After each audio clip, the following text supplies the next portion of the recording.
if you want freedom, you have to use Bitcoin as money. Like that's what brings us freedom. It's the medium of exchange aspect of Bitcoin and the peer-to-peer aspect of Bitcoin that gives us freedom. If people say, I don't want to spend my Bitcoin, my reply is always, but why do you still have fiat? What do you mean you still have fiat to spend? Why haven't you changed all your fiat to Bitcoin? We pay all our salaries in Bitcoin. That's right. Basically what powers the circular economy is the fact that we employ 16 people and we pay only Bitcoin salaries. We don't pay any fiat salaries. The idea with circular economies is that you figure out the spending side and the merchant adoption side of the equation at the same time. So, because you've got to get sats into the economy. Many times we're dealing with people who can't read properly, who never finished school. So how do you teach someone like that about this magical property of Bitcoin? Like, I can't give them the Bitcoin standard. Only by doing stuff. Yeah, they're never going to get past the first 2 pages.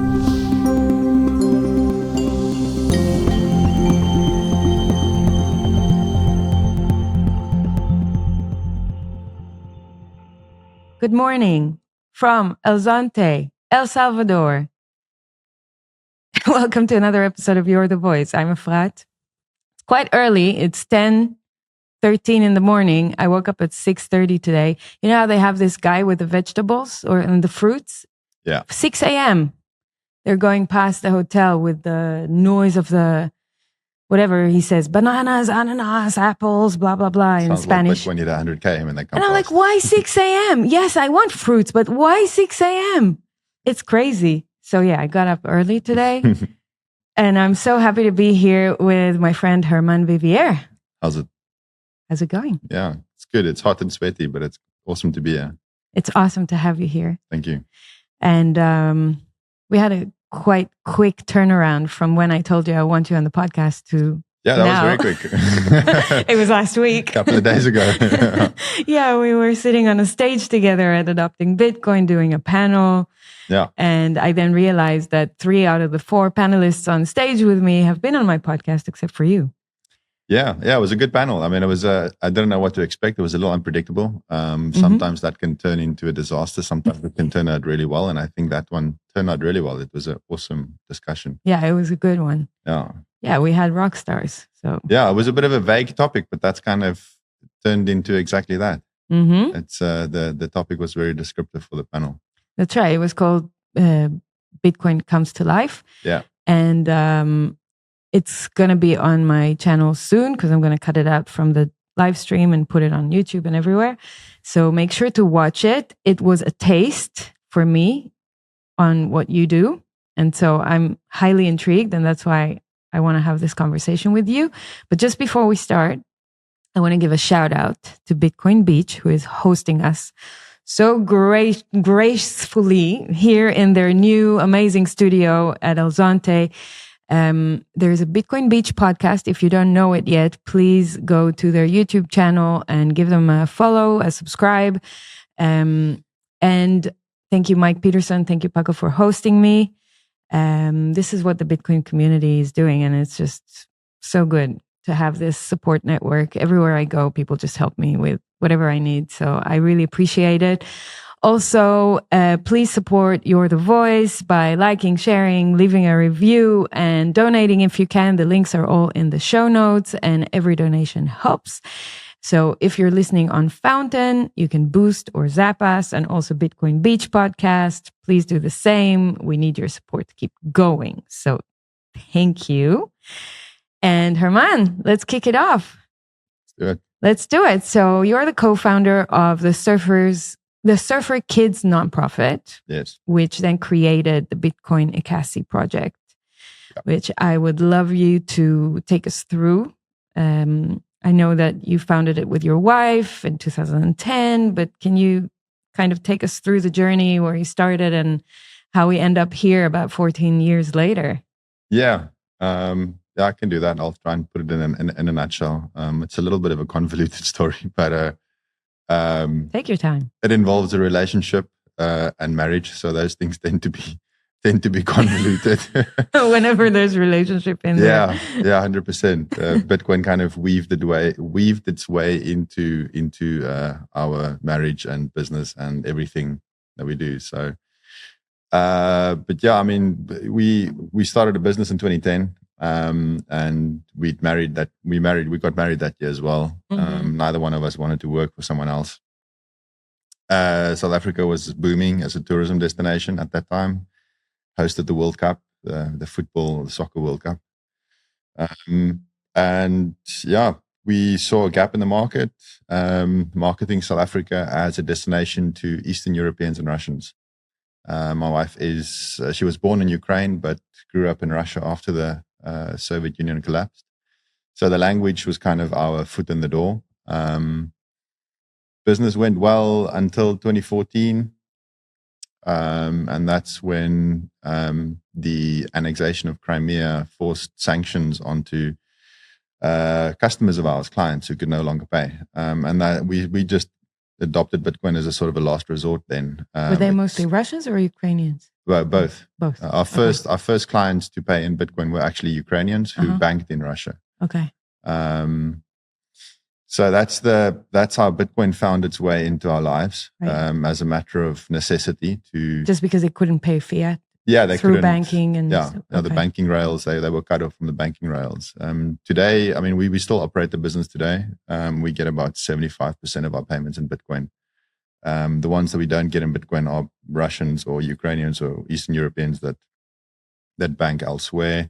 Or in Eastern Europe, obviously. It's only the Russian banks that are affected. But a lot of Eastern Europeans and Ukrainians used to bank in Russia anyway. The situation is a bit messy now. You're the Voice is brought to you by Trezor, the original Bitcoin hardware wallet company pioneering the development of self-custody for crypto assets since 2013, empowering individuals with an open source device, enabling beginners and experts to easily and securely hold their coins. I find my Trezor super easy to use and recommend it to my friends and family. Enjoy my 5% discount on Trezor products by clicking the link in the show notes and using the code FLAT. When we started the business, we also started a nonprofit, which is the Surfer Kids. And the idea was basically just to give tourists coming to South Africa a slightly different perspective on the country. South Africa, with its history of apartheid, you can travel to Cape Town and quite easily spend 2 weeks there and feel like you're in Europe. You'll never know. Yeah, really. You'll never really know what's going on because of the history of segregation.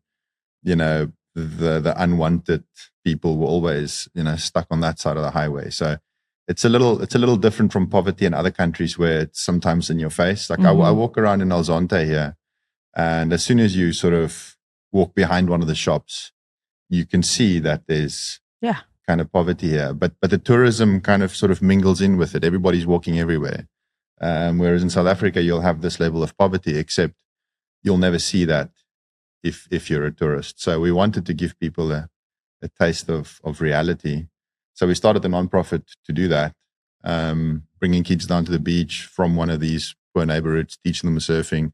And then, the tourists could interact with the kids, but it's kind of like a healthy, constructive environment. It's not like taking a bus trip through a zoo type experience, which, a lot of people, some places do that. And we didn't want to do that. So that's how the nonprofit started. And then, I don't know, following COVID, I just wanted to do more to help Bitcoin adoption. I've been obsessed with it since we started using it because I was just like, this is incredible. Who told you that you can actually use it as a method of payment when you couldn't accept fiat anymore? I'm very grateful to a friend of mine, total anon. Like I don't think anybody knows that he has any Bitcoin other than me. This guy has been in it for, I don't know, since when. He's a little vague about it, which I guess makes sense. But he gave me a copy of Bitcoin Magazine in 2013 because I was complaining to him about... printed one? Yeah, the printed version. It had the story about the bank bailouts in Cyprus on the cover. Right.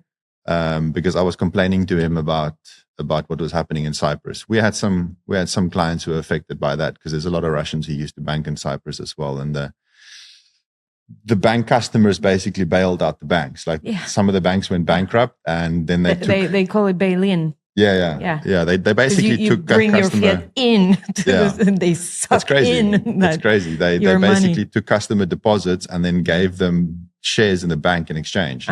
It's like, I'm going to force sell you a bankrupt company. Yes. It's ridiculous. Yes. So I was complaining about that. And then he's like, hey, you should check this out. I was like, okay. Just was quite fascinated by it. Obviously didn't understand it from the beginning, but right. Truly fascinating idea. And so when the sanctions came about, the first client that said, look, I want to come, but I can't pay you, we went through so many different ways of trying to get the money into South Africa. Eventually he's like, yeah, but I work for a gambling company. I can pay you in credits on our gambling site. I was like, no, dude, whoa. Like, go check this out. Like, and he came back to me a week later and he said, yeah, I can pay you in Bitcoin. Amazing. Yeah. When people need to rely on money to survive, they will find a way. They will learn stuff really quickly. They will be open to it. Yeah. But, when life is comfortable and convenient, you look at it like another thing that maybe you should be interested in, maybe not. That's why, I come from a relatively modern society that most people look at it in totally wrong way, like in most Western countries. And then you come to places like here in El Salvador, in Brazil, when I was just a week ago, and you come from South Africa, and you see it in other communities, how they must learn it. They want to learn it because they understand that what they have is either not functioning, not good enough, or is not going to sustain them going forward. Yeah. So they're open to it. Yeah. No, that's a good point. I mean, we've seen that exact point play out so obviously over the last, it's been 2 years now, because 2014 the sanctions weren't complete. Like, there were some Russian banks affected by the sanctions, and so we received some payments in Bitcoin, and we eventually, I think, from 2016 onwards, actually started offering people discount if they paid in Bitcoin, because I was like, man, bring it on. Like, this is amazing. This is going to change the world. I want to encourage people to pay in Bitcoin. And only the people whose bank accounts were inaccessible or who had problems with finances would pay in Bitcoin. The rest of them were like, yeah, it's a nice discount, but it's not, and it was not an insignificant discount. It was like a 10% discount on a 2-week holiday. That's a significant, but people were like, it's not worth the hassle. But then once the sanctions became complete in 2022, all of a sudden everybody had to make a plan, because now it was absolute. This is how hard it is for people to break their belief system. Yeah. Or habit. Yeah. You get so used to something. It's like human nature is so either lazy or fearful of change. Yeah. And it's fascinating in my eyes. And people used to always call me like, oh, you're an early adopter. And because you're an early adopter, you see all that stuff before. Yeah. But I don't think, it's nice to give it a label and call it an early adopter. And by the way, for Bitcoin, I was late. Like, this is 2.5 years ago.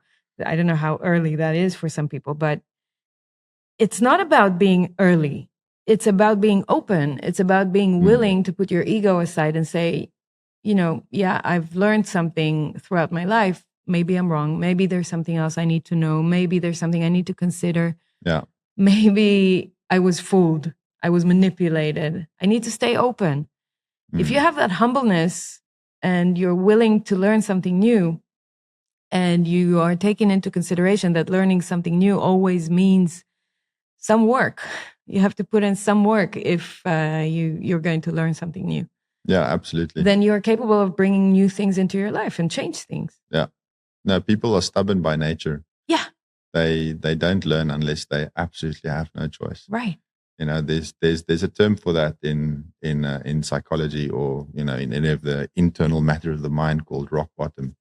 Like, a person, if you don't hit rock bottom, you'll just go on and sort of try and manage things, and eventually things have to become so bad that it's unbearable before you actually go, okay, maybe I should open myself up and become a little more curious. But it's a small minority of people who are willing to do that before things become that bad, and it's just out of curiosity. I don't know what it is, but it's interesting. It's the human psyche. Yeah. So we're talking about Bitcoin here mostly as a method of payment at the moment, right? But obviously, a question that really interests me and I spend a lot of time thinking about is the two strong use cases of store of value versus medium of exchange. Whereas we see that in places where it's a necessity or it makes more sense, people use it as money, people use it as a medium of exchange.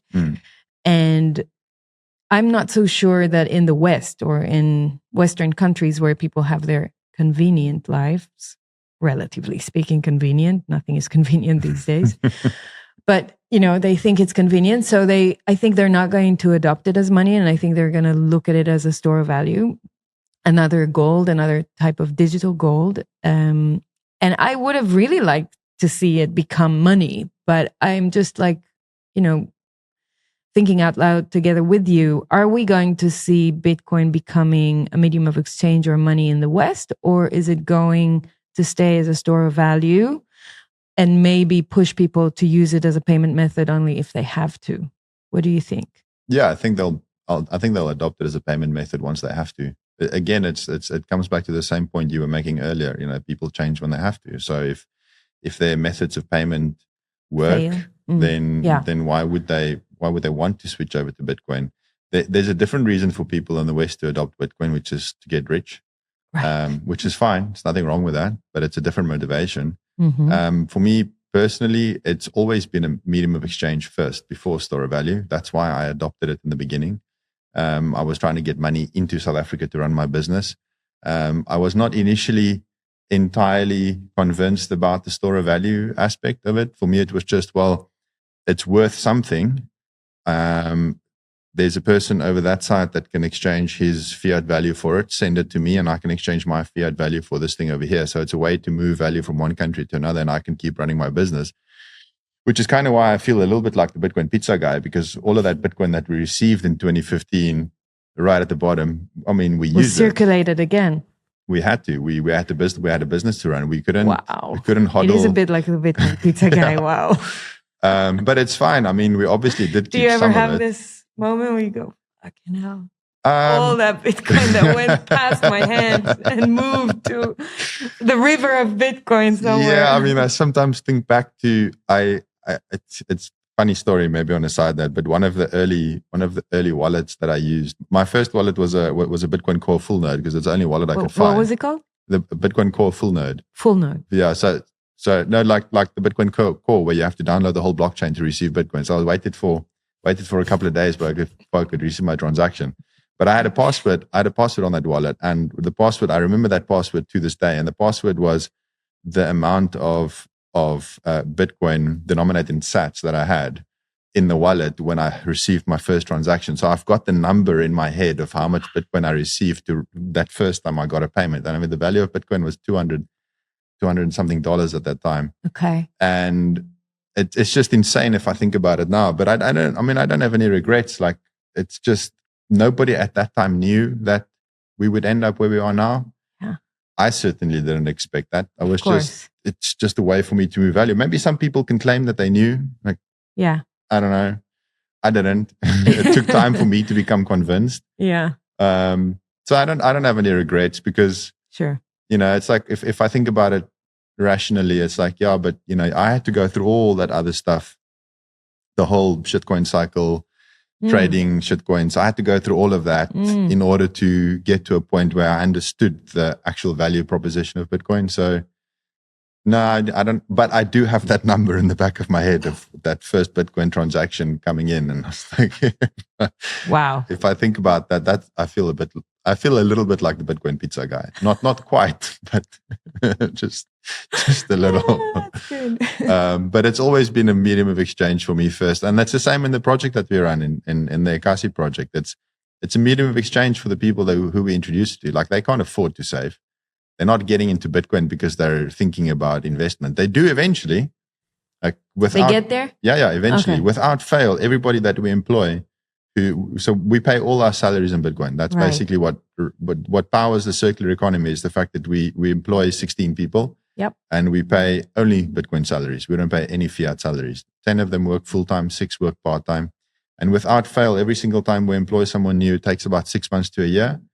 And then until they start asking? Then they start saving. Yeah. Do they come with a question? So can you help me? I have all that Bitcoin. What do I do with it? I mean, how can I save it? How can I, where can I store it? Yeah, they do. They do come with questions. They don't come to questions. They don't come with questions from day one. Yes. For some of them, it's a bit of a nuisance to begin with. But I mean, look, we say this up front before we employ anyone. Like, this is one of the things. Like, if you want to work here, then you're going to get your salary paid in Bitcoin, entirely in Bitcoin. So if that's not something you want to do, then don't even think about applying. But it teaches the store of value aspect of the equation through the medium of exchange, because also, like, you're dealing many times, not always, but many times we're dealing with people who can't read properly, who never finished school. So how do you teach someone like that about this magical property of Bitcoin? Right. Like, I can't give them the Bitcoin standard. Only by doing stuff. Yeah, they're never going to get past the first 2 pages. So it's like, okay. But do you have frontal sessions with them at all? Yeah, lots of training, but it's all like practical stuff, you know, and it's all based around the use of Bitcoin, rather than the theoretical ideas, which is the perspective that a lot of Westerners approach it from. You know, it's all about books and podcasts and movies and documentaries, and with our guys, it's like, it's just practical everyday use, and then they do eventually get the store of value, and that's the really amazing part, is the store of value part, because that's what's going to change their lives. Do they see it? The ones that have been with us for the longest amount of time, yes, after 2-3 years, maybe. Because they see their stack growing. Exactly. I mean, simple as that. That's as simple as that. Yeah. I mean, it's a cold hard truth, but that's how you change someone's life. It's money. Right. There's no other way. Right. It's just that you got to figure out how to enable them to get that money for themselves. You can't just hand it out. But at the end of the day, that's the cold hard truth. It's like, you want to empower someone, you want to change their life. You can teach them all the skills in the world. You can teach them all the right life skills, all the right philosophies, but like, they need money at the end of the day. So, yeah. Yeah. Okay, so let's actually dive deeper into the Surfer Kids nonprofit and Ekasi. Sure. Can you tell us what exactly that you do with the kids, and tell us about the project? I know it empowers marginalized youth, and I've seen, okay, this is the time, I guess, to give a shout out to Aubrey Strobel that did a wonderful, amazing short film about the community. She came over, was it last year? Or maybe she came 2 years ago. She produced that film in 2013, I saw. 2024. We're in 2023. Sorry. Three. Yeah, 2023. Sorry. I saw it on your Twitter on November 2023. Yes. Yeah. And I will put a link to that movie in the show notes so everyone can go and check it out. It's a really cool film, and I think it really gives you, in a short amount of time, a good idea of what's going on there and what you guys are doing. But can you share more? Yeah. Similar to the panel that we did at the conference. That film was entirely unscripted, and that's really? when, that's cool. You know, you take a bit of a risk by doing that. Yeah. But that's kind of where you can find a little bit of magic in that unpredictability. Yeah. And so she came over and she filmed for a day and a half, and through some sort of divine intervention, got all the right material within a day and a half, which is kind of hard to do. Like, yeah. But anyway, yeah. I mean, look, with the Surfer Kids, it's really simple. We started off by just recruiting kids from a really poor neighborhood, and we were fortunate because there was, well, fortunate maybe not the right word, but there's a particularly poor community that lives walking distance from a really good surfing beach in South Africa, and that's kind of weird, that's kind of unusual for South Africa. Maybe not so much for this context that we're in, but in South Africa, these types of communities are normally in the worst possible locations, because historically that's where they were forced to go and live. The prime property were kept for the white people, and the further down the race ladder you happen to be, Black African being right at the bottom, you would be forced, according to segregation laws, to live in the worst place possible. So it's kind of strange for one of these townships, as we call them, to be such close proximity to a really nice surfing beach. But there is one of those in Mossel Bay, which is where we live. And so we started going in there beginning in 2010, and really intensifying the effort in 2014. really started intensifying recruiting kids. In 2015, we started operating on a daily basis. So it runs 5 days a week. We've got about 60, 55, 60 kids that come 5 days a week. And what do? They come in the they morning? learn surfing. But like they learn surfing not to have fun, but like it's proper training. So they'll do fitness training. They'll do the aim is to get them to a point where they can surf really good as quickly as possible. Like if we can get them there in 3 years, that's great. Sometimes it takes a bit longer. Sometimes they do a bit quicker, but on average, it takes about 3 years to get them to a point where they can, surf any wave. It's a lot of training. The learning curve is really steep. It's easy to have fun in the beginning.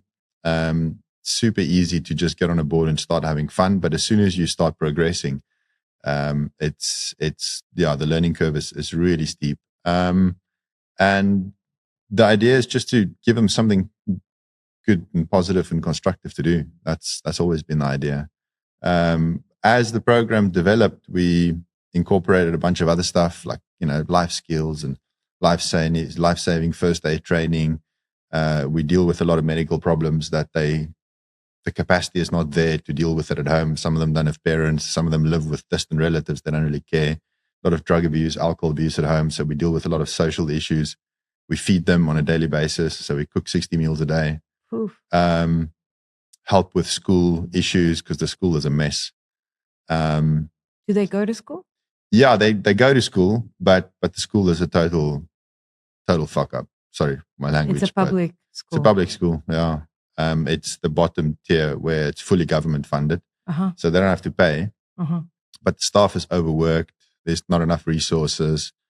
The standards are really low. Like in an effort to get the numbers up, the government lowered the standards, which is, quite typical. Fiat. Yeah, exactly. So that's basically the operation. We've got several coaches, lifeguards, supplementary teachers. Do they come every day for a few hours? The staff, we've got 10. Not the staff, the kids. The kids come. The staff. Yeah, the kids come. We've got the kids come 4 days a week after school. So Tuesday to Friday. So they'll go to school from 8 in the morning until around 1, 2. And then they'll come down to the beach from 2:30, 3 o'clock onwards until, in the summer times, they'll stay until 7 or 8. And then they'll go home. Winter time a little shorter, obviously, because the days are shorter. And then Saturday is a full day. Public holidays are full days. So it's Do they quite sign up for it? Do they have to commit to come? Yeah, they have to. So when we first recruit them, we get them really young because that's when you can really work with their. What's young? 8. From 6 on. 6. Yeah. So from 6 years, 6, 7, 8, 9. We tend not to recruit older than 11. Just because there's so many kids that are younger than 11 that there's an infinite number of kids that can join. So there's no need to recruit any older than that. In the beginning, they are just kids, just free to come and go as they please. But as they get older, sort of from 11 onwards, we do start putting a little bit of pressure on them to like make a decision. Like, do you really want to train and become good, or are you just here to mess around? Because if you're just here to mess around, there's 20 other kids that could take your place, and so there's no like pressure when they first join. It's just they're kids. I mean,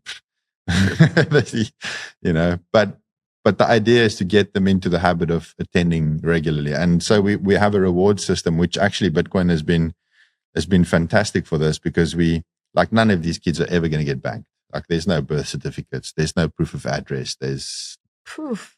So how do you reward kids like that? In one way, I'm a bit jealous. Like, they're truly free creatures. I mean, yes and no. Of course, there's not much to be jealous of. I understand.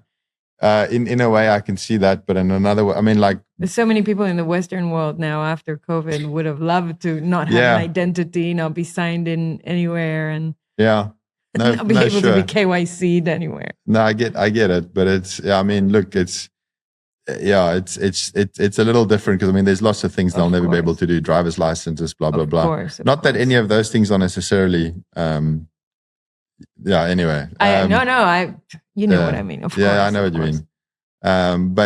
But in order to encourage these kids to come on a regular basis, we've actually started paying small Bitcoin rewards to the ones who attend most often. Right.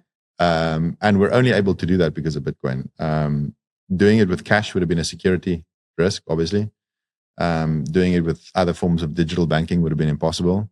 But we basically built our own bank, and we pay their Bitcoin rewards into wallets that are linked to these NFC cards, which they can tap at the shops that are on board in the township. Nice. So it's this whole new way of rewarding commitment. Yeah. In a way that would have been completely impossible before. Yeah. Yeah. I'm sure they're very grateful, but maybe at the beginning they don't understand what you're giving them. No, all they know is that they've got some money to spend. Yeah. But again, the same as with the staff. The kids that have been getting this for 2 or 3 years are starting to stack sats because they see, hey, well, I can spend this on a bag of chips today, or I can wait a couple of months, stack my rewards, and then I can, I don't know, get something, buy something really cool. Yeah. Later on. That's the first lesson, I think. Yeah. About saving. I think that's what changes a person's life. Right. That's my whole take on the thing. You defer the gratitude and the instant gratification, and you wait, and something better comes up. So the distinction between the Surfer Kids Club and Ekasi, so they're not the same thing, right? No, they're not. They're not the same thing. They're kind of moving further apart in a way. Not moving further apart, but the Surf Kids project has been well established for many years, and it is what it is. It's a school where kids learn to surf, and we take care of a whole bunch of social problems because they come from bad circumstances. Mm-hmm. That is what it is. Whereas Bitcoin Ekasi started off by, in the beginning, simply the only thing we did was we paid the salaries of the staff members in Bitcoin. But over the past 3 years... That's the beginning of a circular economy. That's the beginning of the circular economy. But over the past few years, there's been other things that came into the Ekasi project. Like we started painting some of the shacks in the township, and then try and encourage people to take some responsibility for their own situation through rewarding them with sats once we've painted their shack. Things like that. And it does two things. Again, it teaches that mindset of, let's build for the future, but also it gets sats flowing in the local circular economy. So we're adding more and more things to the Ekasi project, whereas the Surfer Kids is kind of like, it's growing and developing, but it is what it is. You're not going to... So I suppose Ekasi is just developing in a slightly different direction, whereas the Surfer Kids is kind of like heading in the same direction that it's been in for the last several years. But they're obviously connected because we pay the salaries of the staff. I understand. You said, I think I read that you first thought about Ekasi by looking at something that Mike did here in El Zonte with Bitcoin Beach. Yeah. So he was your inspiration back in 2019? Oh, yeah, 100%. Yeah. So I just released an episode with him yesterday about Bitcoin Beach. And wow, he's such a pioneer, huh? Yeah, absolutely. I mean, that's kind of what I was, sort of referring to on that panel that we did. Is like I don't see myself as a pioneer if I'm sitting next to Mike Peterson and Stacy. But you are. In a way, where you are and how you do what you do. This is... Yeah, in a way, I guess. But Mike really inspired he was on a podcast with Peter McCormack in 2019. And that was the episode that I listened to. I dropped my kids off at school that morning and put the podcast episode on my way back. And even Peter wasn't convinced of the idea because he was like a little bit skeptical. Like, you're doing what? Like, no one is using Bitcoin to buy pupusas. Like, what are you talking about? But as soon as I heard that, I was like, oh yeah, man, this is genius. Because like that whole medium of exchange thing was like ingrained into my way of thinking. Because for me, because you already tried it a few years back. Exactly. I've been using, by that time, we'd been using it as a medium of exchange on chain, obviously, but still it's, Lightning was just starting then, or? Yeah, Lightning was just starting then. It was sort of pretty early days. Wallet of Satoshi had come out, so they were sort of super friendly Lightning wallets. I think that's one of the first ones they used here as well. But it just clicked, and I was like, oh wow, this is what I can do to help drive Bitcoin adoption. Like just using it to run my own business is great. It does wonders for me and my family, but I'm not going to like move the needle on global adoption only by doing that. Whereas if I copied the Bitcoin Beach model, I could help move the needle on global adoption.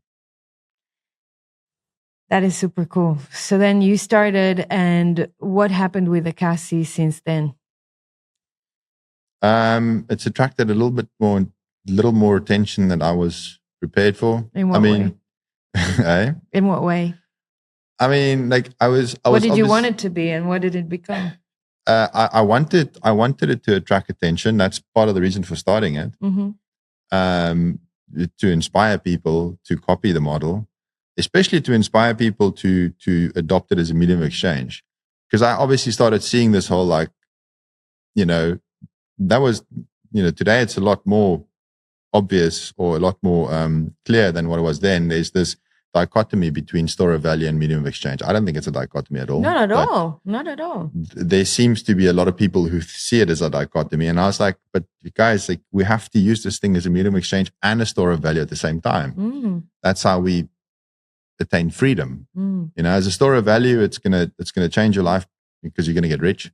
But as a medium of exchange, it's gonna give you freedom because all of a sudden you can do what you want with your money. So I wanted it to attract attention to drive that idea, but I wasn't prepared for that much attention in the beginning. I don't like that much attention really, so it boomed a little faster than I was expecting, but it was great. Was it local attention? No, just from Bitcoiners, right? Yeah, all around the world. Yeah, I think people at that time were looking for something inspirational, maybe. People wanted to see. And that can sometimes drive a bit of hype.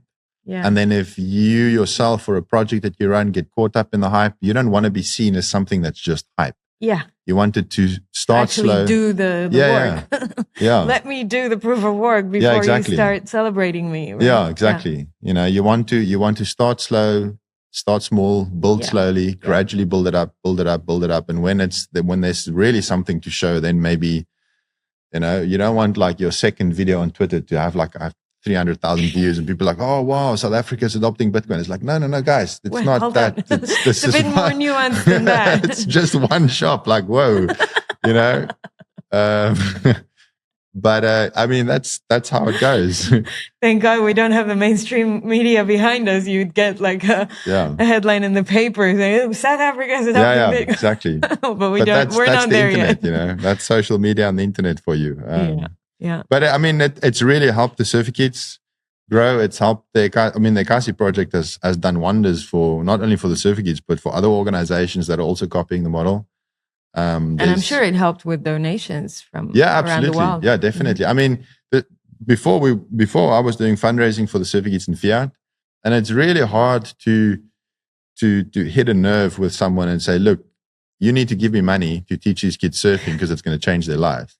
People are like, I don't know, man. That's kind of hard. Like, I know that it's good for them and it's constructive, but it's really hard to hit that nerve and convince people that this is a good idea. Whereas with Bitcoin, you're tapping into something a lot more powerful. Because now I'm saying to people, look, you can give me money and yes, I'm going to teach those kids surfing and they're going to learn something positive. But what I'm actually doing with the donation is I'm helping move the world to a Bitcoin standard. That's what I'm actually busy doing. Because my main priority is not the kids learning surfing. My main priority is to separate money and state. Like that's the only reason I'm in this for. The surfing kids is just a vehicle through which to drive that narrative and really get the point home. And it's a great vehicle for it because people come and visit. Like on Twitter, it's not so good, but in person, it's a fantastic vehicle because people come and visit and they see the kids surfing and it disarms them. Like they drop all their pretenses of knowing better and they see the reality and like, oh, wow, this is. And then you weave the Bitcoin angle in there and they can't be defensive about it because it's like, oh man, what are you going to argue with me about here? Come now. So it's really powerful for that. And I think the people who support us, the donors, and they understand that. You need projects like this, like Bitcoin Beach. You need projects like this to really drive adoption. I agree. Okay, and then how did the African expansion evolve? What happened there? Because you started South Africa only, right? So it was Mike's idea. Mike came up to me or messaged me about a year and a half ago and said he wants to drive more projects around Africa. Would I be willing to help with, vetting the projects? And so I said, yeah, sure. So he basically, Bitcoin Beach, or the donor that's behind Bitcoin Beach, has provided funding, which we then distribute to projects around the African continent who are also focused on circular economy building, but specifically on circular economy. Not education can be a part of it, because a lot of people sometimes confuse those two. Yeah. Like, education's important, but it's a different approach to really get the sats flowing in the local economy. Right. And so there's about 16, 17 projects around Africa that we funded. So when we say, so just so people at home understand, so when we say circular economy, we mostly mean training the merchants to accept it as a means of payment, or for businesses to actually start trading in that medium of exchange. Yeah. So that the value can flow between people in the community. Exactly. Yeah, exactly. The term circular is a little misleading. Yeah. It's kind of, I don't know if that's the best name we could have chosen, but it's what we have. So it's a good point. I didn't think about it. There are better ways to put it. There probably could have been, although I'm not sure which ones would be that much better. But the idea is not so much. It's more like a mycelium. It's less a. Yeah. But then again, would people know what that? No, they won't. They won't. Circular works just because it's simple to visualize. It's really simple, and it's the concept. Okay, circular. Okay. Right. But really, the idea is to not exchange Bitcoin for fiat. Right. So whatever you do with your Bitcoin, you use it as Bitcoin. Never sell your Bitcoin. No, you can use it. You can use it. You can sell you can trade your Bitcoin. Yes, you can trade your Bitcoin for don't real sell life. It for fiat. No, no, you can trade your Bitcoin for real life goods and services. And the people who you traded with can also trade their Bitcoin for real life goods and services. And the ones who then they trade with can also trade their Bitcoin for real life goods and services. But so you're using it, but it doesn't touch the fiat economy.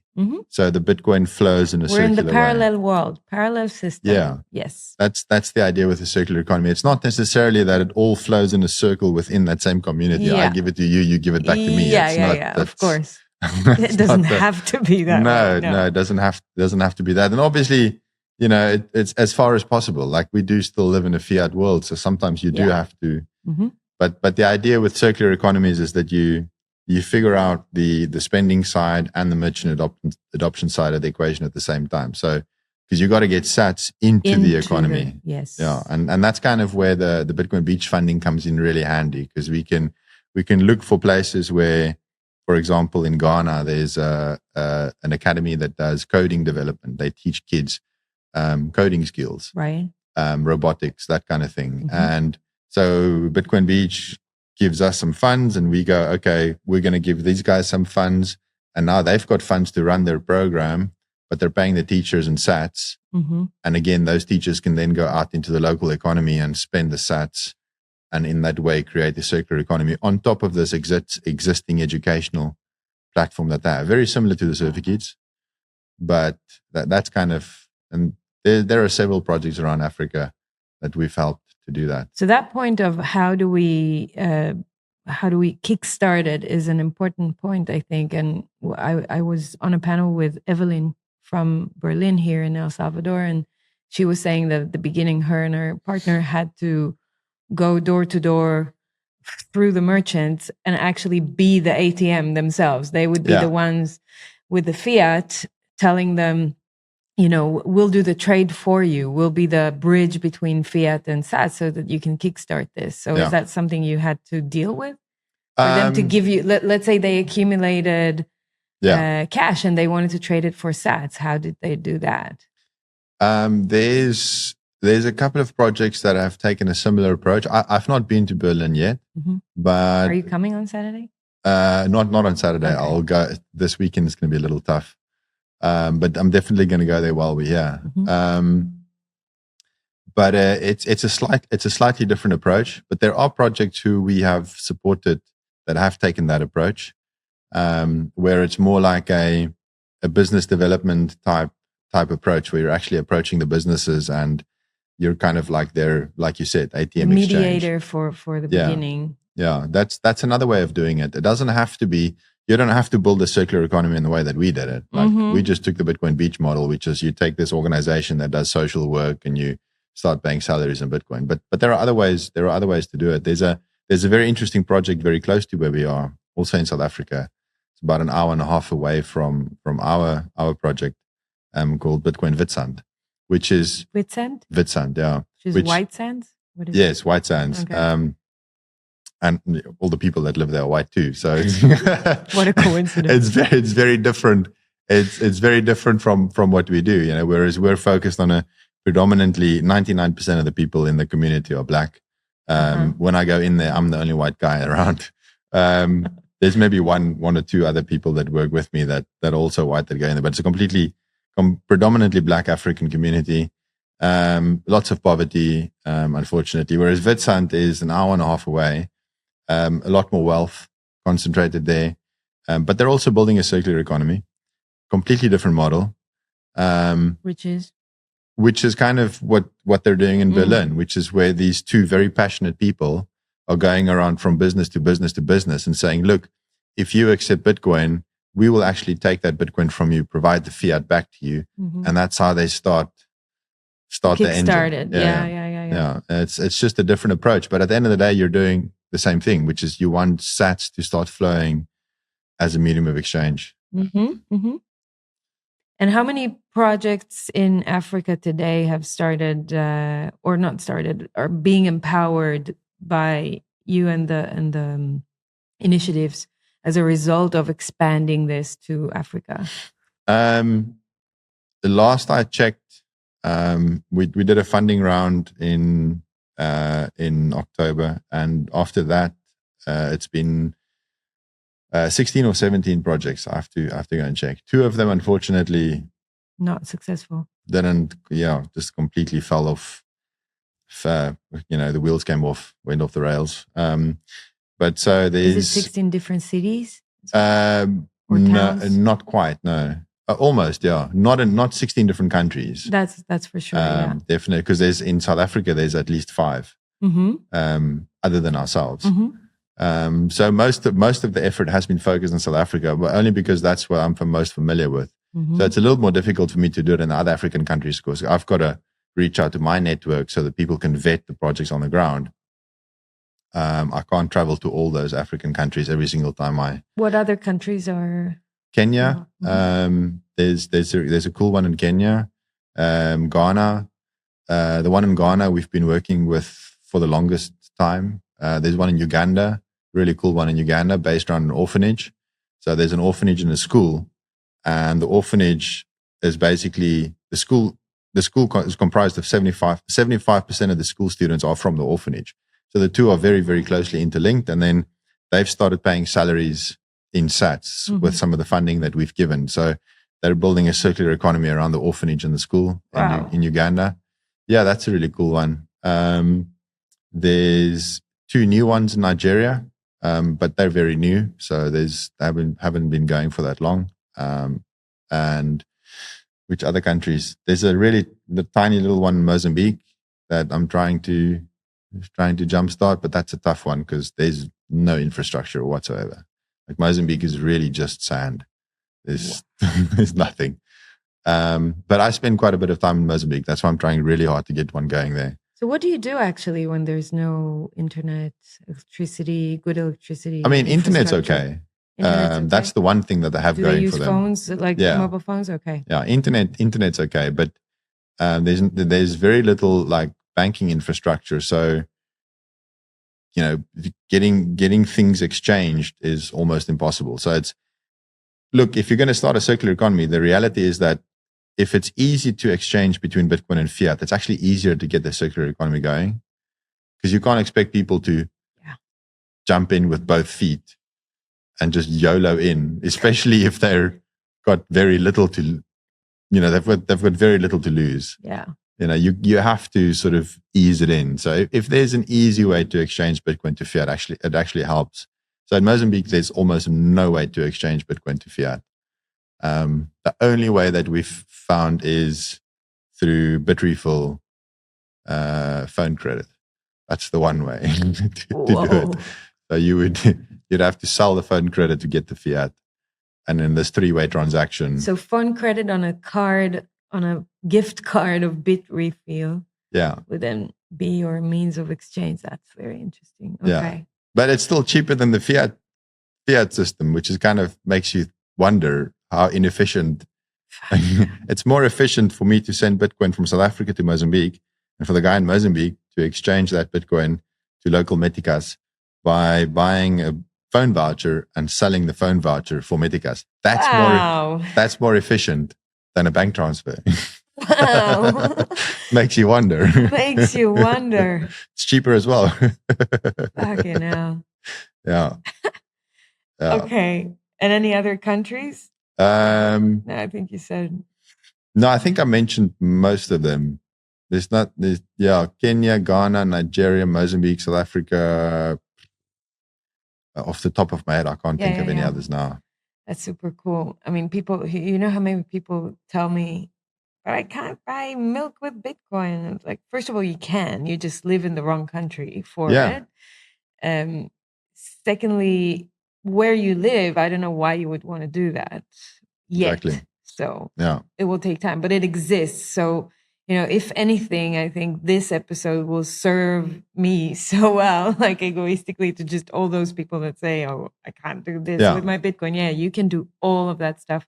And it's being done around the world, in fact, in super creative ways, like using a gift card and selling it for phone credit. Necessity is the mother of all invention. Unbelievable. You can actually use Bitcoin in very creative ways. Yeah, and it's not about, I mean, I've had this debate on Twitter more times than I care to remember, but it's not about convincing people in first world countries that they have to go out and spend their Bitcoin. It's like, no, dude, just hold on to it, and that's what works for you. Just like you don't go to the supermarket with a bar of gold. No, it's the same thing. But what you have to do is you have to acknowledge that there are vast areas of the world where it is a solution for people whose other options of medium of exchange is broken. You can't look me in the face. You can't look at me with a straight face and say Bitcoin doesn't work as a medium of exchange, because, actually it does. It's not needed where you are, but there are parts of the world where it's, number one, it's needed, and second of all, it's actually being adopted as a medium of exchange. Right. There's two incredibly cool projects in Africa. The one is built by a South African, the other one is from Kenya, where they've enabled Bitcoin as a medium of exchange in thousands of shops. By building these really cool integrations. The one in South Africa is integrated with a large supermarket chain store called Pick and Pay. They've got 1,600 locations around the country, and these are big supermarkets, like Walmart-style supermarkets. You can buy everything there. And they have integrated and improved their integration to the point where you can walk into any one of those shops around the country, and I've tested several different ones. Open your Blink wallet and just make a payment like you would with a card. There's no voucher buying, no nothing. And the person behind the till doesn't even know that you're paying with Bitcoin, because you're scanning a QR code that is produced by their existing payment system. So the person behind the till doesn't know you're paying with Bitcoin. Is it a payment system that is private? It's a private company, it's a company, a state? Yeah. No, it's a private company. It's called. So they integrated with them? Yes, it's a company called Money Badger. Carl was here at the conference at Adopting Bitcoin. Money Badger allowed some Bitcoiners to actually piggyback on their solution and develop Yeah, Money develop Badger. the ability to scan their Pretty much, yeah. QR and pay with Bitcoin. Yeah. So this company took the existing payment system from the supermarket chain and said, okay, look, you produce these QR codes at the till, and people can scan that QR code with other payment apps, banking apps, whatever. We're going to take that QR code and we're going to build a program that converts it into a Lightning invoice. Awesome. And so that's what they did. And awesome. So you know that this is one of the things that central banks want to do with CBDCs. They want to Yeah, it's one of their promises. They wanna take all the existing payment methods that you are used to using in your daily lives in your country, whether it's a credit card or a wearable or a payment app in a certain country, and they'll just replace the back end, or they'll do an integration in the back end so you can continue using the same payment methods, and instead of having dirty fiat in the background, you'll have dirty digital centralized fiat, which is CBDC. Yeah. So I'm so happy to hear that the Bitcoin community is actually doing it faster than the central banks. Yeah, and they're doing it better too. I'm sure they're doing it better because we have 15 years of track record for Bitcoin to try things on. Yeah. Where those useless central banks don't have that head start. They are working with private companies in fintech, which have been doing payments for a long time. Yeah. We'll give them that. But I don't think that they have been scaling global payment methods as good as Bitcoin. They've never had a try like that ever in their lives. I think like Bitcoin is truly a global payment system that works everywhere in the world. And yeah, sure, it's got its shortcomings and Lightning is not perfect. And layer 2 will still see a whole lot of development ahead of us. But there is proof of work there, and there are concepts that are already working. Whereas, you know, what they're trying to do now, I'm following CBDCs very closely. So I see all the kind of stuff that they're working on. And one of the main things they're working on, except for the payments, which I've just said, is cross-border payments, because they know that I'm going to do my CBDC in my country, but I also want to then start dealing with other countries. So I need to have cross-border interoperability between different systems in different countries. And that's going to be a mess. Like, you know, I'm just waiting there with the popcorn to see what kind of shit show is going to unravel when they start actually launching it, not just in white papers and plans, but, you know, actually seeing what a global payment method system is going to behave like, especially when they have all these geopolitical pressures where the West doesn't want to work with the East, and, you know, Russia is sanctioned and the US doesn't want to work with Russia, or I don't know what kind of shenanigans they're going to do. So there's going to be a bipolar kind of world where they have to integrate their politics into the payment system, the global payment system that they're envisioning, while again, Bitcoin is already pacing ahead, doing that stuff for several years. And, you know, your kind of examples are just proving that that's already being done around the world. Yeah, I mean, there's existing... Without the state. Yeah, absolutely. There's existing systems that work really well as payment mechanisms. There's another company from Kenya called Tando, which has made remittances and payments super easy. Powered by the Lightning Network.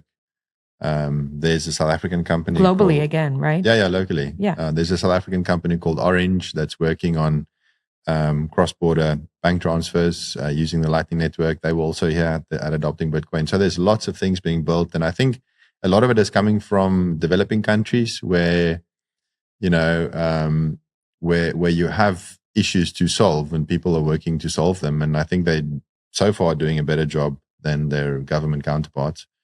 I mean, CBDCs, funny enough, there's a lot of that happening in Africa too. I know. Some of the first ones, like the one in Nigeria. Yeah. Fortunately, the adoption was very low. Yeah. Like they've struggled to get people to adopt it. And I don't think that's the only one that's been launched in Africa, but that's the most prominent one. South African, authorities have done, as far as I know, they've done two trial runs with CBDCs. One of them using a private version of Ethereum. Yeah, right. Good luck with that, right? Yeah. So it's something that concerns me, but I think we've got enough headway. And also I think generally in Africa, but maybe also in the other developing parts of the world, we have a sort of a inbred suspicion of anything that's government sanctioned.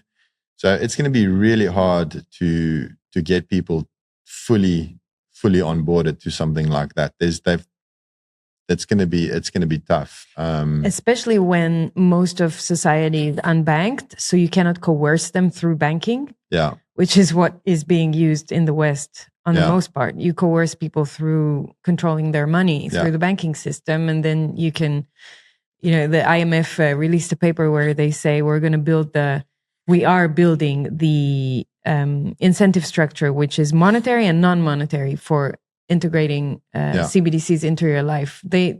And what is the incentive structure? It's a coercion, right? It's like, what are we going to do to hurt you so that you have to comply with what we tell you to do? Yeah. So we'll give you free pizza or I don't know what, a discount somewhere for or waive a fine if you pay with CBDC just to get you in. Yeah. I think they can do that because people use banking and use the state mechanism for money. They've got leverage over people. That's right. In Africa, it's like, I mean, people just don't trust government in general because they've messed up so many times. They've just really, really messed up time and time and time again. So there's very, very low trust in government in general, and there's very high sort of do-it-yourself type of attitude, which I think counts in the favor of Bitcoin adoption. People are more open to, and I've experienced it myself personally. Like, I mean, I come from a relatively speaking, I come from a very, very privileged background in the South African context. I went to a fairly privileged school. Both my parents well educated, and my success in trying to onboard people to Bitcoin in my own sort of socioeconomic circle, very little success, very little.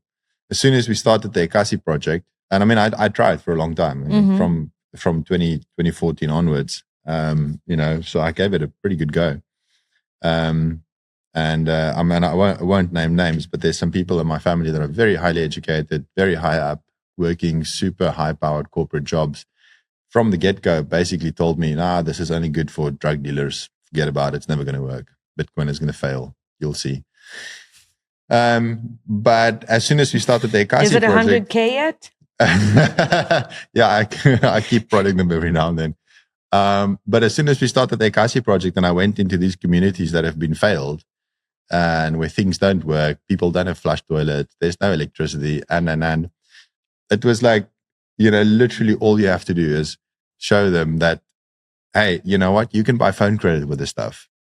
There's this app called Bitrefill, and there's this app called Blink, and I'm going to put some money in your Blink wallet, and then you can use your own Blink wallet on your own phone to buy phone credit. And they're like, oh, boom, okay, done. I'm onboarded. It's like 10 minutes later. And it's so much easier to get people on board to a parallel system that's not controlled by the state if the state has failed them. Yes. Whereas if people have been served by the state and the state works for them, they're going to follow like sheep. That's why so many people during COVID had an awakening, a beginning of an awakening process, because they got so fucked up by the system, by the state, that they're like, oh, okay, so I actually trusted you until today, but you proved me that you don't want my best interest. Yeah. And I had an interesting conversation yesterday with a European guy who is actually one of those people that have woken up during COVID, like me, to the lies and the scams of the state. And in general, of politics and everything, and how corrupt the world is. And that's where I started my journey into Bitcoin and fiat and everything. And he even though he sees the scam on COVID and, the state was not there to protect me, but rather to risk my life and put me in danger and violate my human rights. He sees all that. But then when we start talking about money, and I get with him, he doesn't understand Bitcoin maxi claims very well. So, we went into it and we talked about decentralization, and then we talked about the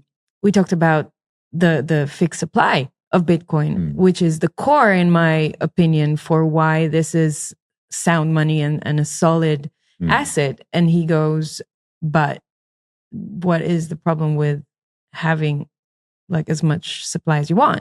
And I said, well, that's the thing. You don't get inflation. And then we started talking about inflation, and he actually believes the lies of the state and the central bank telling him that yes, there is inflation every year. First of all, he believes the metric, the CPI or whatever it is. Okay, and then he agreed with me that maybe they are saying a lower number than what it actually is. But then he says, but even if there is inflation, they adjust the salaries and they adjust everything else to that inflation. So there is no problem. I said, really?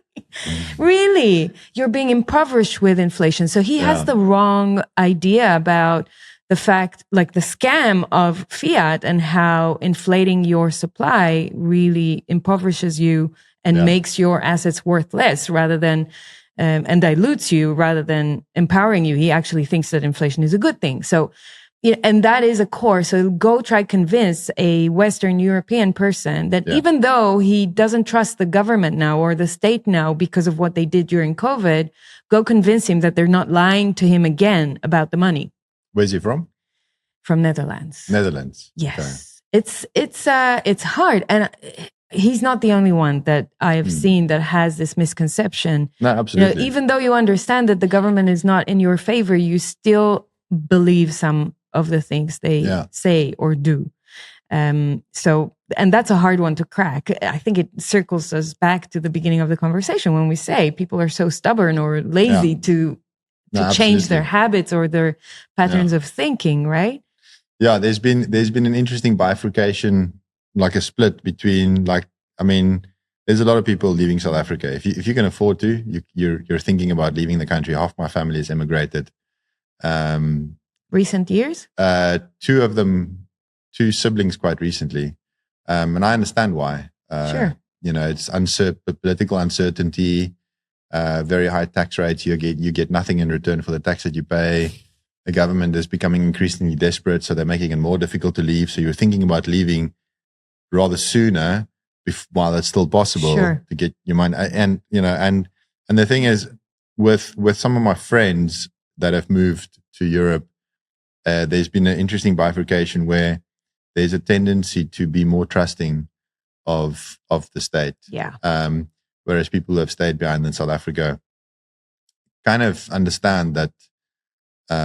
Especially when it comes to money, because we have so many examples on the continent Zimbabwe is on its fifth attempt. Unbelievable. There's been the two biggest economies, the three biggest economies on the continent are Nigeria, Egypt, and South Africa. Two of them, Nigeria and Egypt, have had massive currency devaluations in the last year, like 40% plus. Yes. Which is like, what? Your money just lost 40% of its value overnight. I spoke to a person from Malawi who's here. They've had several devaluations. The most recent one was also 40%. The government does not have enough foreign currency to buy oil. There's no petrol in the country. So it's just the tendency to be less trusting of authorities to manage things well leads people to understand that even if a little bit of inflation was a good thing, you can't trust people to stick to that because they're going to mess it up one way or another. Whereas in Europe, they've got this pretty long track record of things being stable. So, why would you not trust them? They've got the track record to show that they are relatively trustworthy. So, yeah. And speaking of governments or states, what is the situation for you with regulation in South Africa or in general in the circular economy projects that you are aware of? Are they pushing their nose in and sniffing? Do they not care? Yet. Are they oblivious to it? Where do the regulators stand? So with us specifically, we've not had any run-ins with any regulators, any authorities. We're a registered entity. We were a registered entity before we started the Ekasi project. So the certificate has always been a registered nonprofit, and so we've had to report what we do to the government. We've not had any issues. I've orange built our accountant, so I pass all the stuff on to him, and he makes sure that our books look the way that they're supposed to look. And we declare what we do in fundraising. We have to, unless we want to lose our tax exempt status, which I don't want to. I don't want to pay tax on donations. Sure. But in all, the regulatory situation in South Africa is such that they're basically trying to clamp down on self-custody, similar to what's happening in other parts of the world. There's this ridiculous travel rule that they've introduced where, to my understanding, basically what it says is that, if you're transferring any crypto assets outside of the country, which is ridiculous to begin with, because, well, if I'm keeping it in self-custody, there is no border. I can go wherever I want. Yeah. Okay. So if I put my hardware wallet in my pocket, I get on a plane and I fly, and I open it again and pay for coffee elsewhere. Have I transferred? Doesn't make sense to me. But in their world, they're thinking that, well, this will make sense if everybody keeps all their crypto assets on regulated exchanges, because then the exchanges obviously are based in a certain jurisdiction. And so they want to push people in that direction where everything is kept on centralized exchanges. That's my understanding. They don't want to make it illegal or anything, but they don't like not having it under centralized control. Right. So it's not a super friendly environment, but it's also not illegal. Like there are certain African countries where it's completely illegal. If you get caught accepting or using Bitcoin in any form whatsoever, in countries like, I think in Zimbabwe, it's illegal. I also think that in Malawi, it's illegal. So in South Africa, it's completely legal, and there's lots of very large regulated exchanges. You can apply for a financial asset service provider license and become a regulated service provider for crypto investments, blah, blah, blah. Nice. So it's kind of like a neutral environment and friendly if you are centralized and regulated, whereas it's kind of like, not so sure that we like you. We don't know what to do with you. We don't know what to do with you if you're self-custodying. If you're into self-custody, and of course they don't. And it will be the same problem for all governments. Yeah. They will never know what to do with self-custody except for leaving us the fuck alone. Yeah. Because there is nothing they can do for self-custody. I'm just hoping that it spreads so far and so wide that it becomes one of those rules that you just cannot enforce, kind of. And also, I think the one thing that we have going for us in our particular situation is that everybody in South Africa knows that the township economy, which is where we operate our circular economy, that economy is entirely cash based, and it has been forever. There are massive industries in these types of economies that are sort of, they call them gray economies. They're not black because there's nothing wrong with what they're doing. But they're also not white in the extent that I hate those terms, black and white. Yeah. These are their terms. I mean, the official people call it the black, gray, and white economy. It's not my term. but they're gray to the extent that nothing gets reported. There's a whole taxi industry. I mean, the backbone of the South African public transport system is this taxi industry, minibus taxi industry. And everything is cash-based. Nothing gets reported. There's no taxes being paid. There's no, everything is literally 100% cash-based. So, and they cannot enforce. No, there's no way. There's no way. So we're operating in that economy. So we're not doing anything that hasn't been done before. For me going into a shop and spending Bitcoin at one of the shops that we've onboarded in the township, that shop has never reported any of their cash income. So me now spending Bitcoin at that shop hasn't changed that reality. It's still the same as what it was before. So no one can come to me and say that I'm enabling something dodgy by introducing Bitcoin into the equation. It's like, no, like it was dodgy. In fact, it was more dodgy before because cash brings crime. Right. Whereas at least with Bitcoin, it's not physical. There's nothing you can steal. Right. You can keep it off premises. You can accept it on premises, but keep it off premises. So it's actually kind of moving it in a safer the better direction than what it was. So that's kind of what, I don't know if that'll work. If a regulator came to us personally, like our organization, and started making accusations, I don't know if that'll work. Probably not. But I kind of feel like we're not enabling something that was not happening before. Like it's the entire township economy in South Africa is a complete gray zone. I love that. All right, Hermann, what is the tattoo on your hand of the map, the world map? I have to ask you that before we finish. It's a world map. Just repeats itself 3 times around my arm. It's the woman that birthed our 2 sons, the midwife. Both our kids were home birthed, and the lady that birthed the 2 boys, the midwife, had this tattoo on her arm. And those people, those women, they're something else. Like a midwife is like an angel, right? Oh man, I get butterflies in my stomach talking about it, because it's like, it's an incredible experience, but I don't know how they do it. There's something else. I'm not religious or anything. Very aware of the fact there are things going on that I don't understand, but they're in tune with something else. Like, sure. This woman would touch my wife's stomach and like say, this is happening or this is happening. This is pre-birth. Wow. So like before the actual birth, say this is happening. And then we would go to the doctor, we get a scan, and he will verify that. And all she did was sort of like touch her belly. So when it came to giving birth, I, put all my trust in that woman. And I'm very glad that I did. That's amazing. Thanks for sharing that story with me. I had to ask you. What kind of last words, message of hope do you want to leave the audience with? It's the same thing. Maybe it gets a little repetitive, but I think it's worth repeating. If you want freedom, you have to use Bitcoin as money. Like that's what brings us freedom. It's the medium of exchange aspect of Bitcoin and the peer-to-peer aspect of Bitcoin that gives us freedom.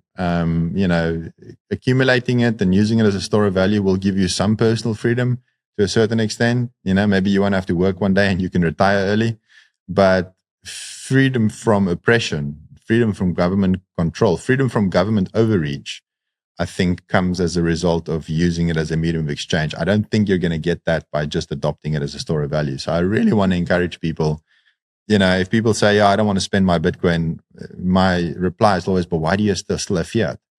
What do you mean you still have fiat to spend? Why haven't you changed all your fiat to Bitcoin and spend what you need to spend in Bitcoin? Like, you're not going to lose anything by converting everything to Bitcoin and then spending Bitcoin. You're not going to lose anything. That's right. So why don't you do that? If what you say you want is freedom, why haven't you done that? That's a very good challenge. I accept it, and I'm there. I've converted everything I could. Once I got it, I'm like, I can't do it fast enough, because I want to see my life on the Bitcoin standard as much as possible. And it actually makes life easier to some extent if you travel a lot.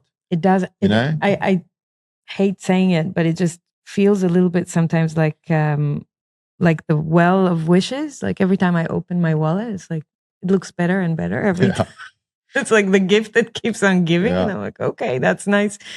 And I use it. I use it as much as I can. And it's a really great feeling knowing that I can live in an alternative system. Absolutely. I mean, I'm realistic. I understand that, you've got limitations in the real world. I have to maintain a bank account. Otherwise I can't travel. Same. I can't apply for visas if I don't have a bank account that shows funds, and I need visas to go almost anywhere. Yeah. Except here. So I get it. I'm realistic, but like everybody can, you can always just make that little bit of extra effort. Like if you're going to buy $100 worth of Bitcoin, buy $110 and spend $10 somewhere in Bitcoin. Why not? For sure. I'm with you. Wonderful. Where should people follow you? You can follow the project on Twitter at Bitcoin Ekasi. We've got a website, bitcoinekasi.com. And the movie will be in the show notes. Cool. Thank you. Anything else you want to share? You want people to know? Thank you very much to Bitcoin Beach for letting us use this podcast. It's a podcast studio. It's an incredible studio. It looks beautiful. We almost feel like grown-ups. I mean, this was like real thing, you know? Yeah, walking around with flops in a t-shirt. Yeah. Super cool. Hermann, thank you so much. I had a great time with you. Thank you so much. Appreciate it. Thank you. Thanks.